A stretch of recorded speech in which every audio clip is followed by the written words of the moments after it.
Baik, kita berikan tepuk tangan yang paling meriah terlebih dahulu.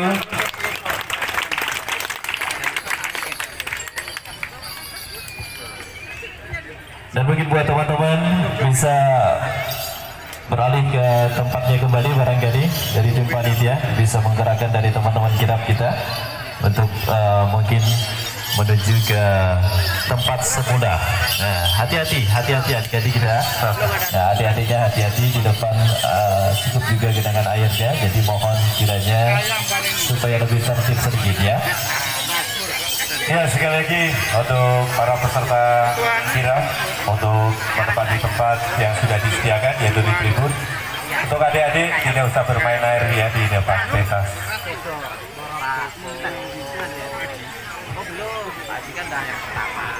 Baik, beberapa saat lagi akan kita laksanakan kegiatan seremonial di kesempatan G3 tahun 2023 di Rawabakti, Kabupaten Sanggau. Namun sebelumnya kita minta dulu kepada semua peserta kirap agar bisa kembali ke tempat semula untuk bisa sama-sama kita ikuti untuk acara seremoni di kegiatan G3 tahun 2023 di Kabupaten Sanggau.